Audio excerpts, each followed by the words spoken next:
Assalomu alaykum. Assalomu alaykum. Yaxshimisiz? O'zingiz yaxshimi? Biz anchadan beri sizni kuzatib yuribman-da, topolmayapman sizni aka. Bir videoga tushaylik, bir video olaylik deb yotgandim. Bu yoqda ko'p kishi so'rayapti-da bizdan aka. Telefon qilyapti, SMSlar kelyapti ko'p kishidan.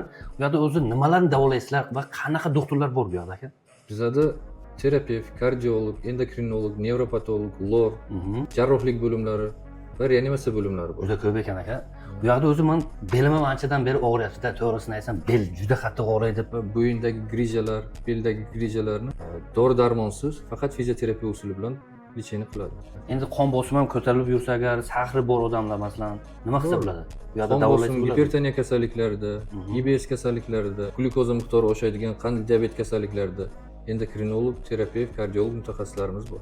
Bitta gapni ham aytmoqchi edim. Bolamni bir sunnat qilmoqchi edik-da biz. Bizda bolalarni sunnat qilish amaliyoti mutlaqo tekin, xayriya maqsadida shuni qo'yganmiz. Bemalol olib kelaversangiz agar Bo'ladi. Rahmat akajon, ma'lumot uchun. Assalomu alaykum, Humo Medline klinikasining obunachilari. Mana bu yoqda ko'rdinglar, shifokorning o'zlaridan so'radik batafsil hammasini, klinikani absolut hammasini ham sizlarga ko'rsatib boryapman. Qanaqa nimalar bor, xudo xolasa yana xirurgiya bo'limlarini, reanimatsion bo'limlarini sizlarga ko'rsatib boraman.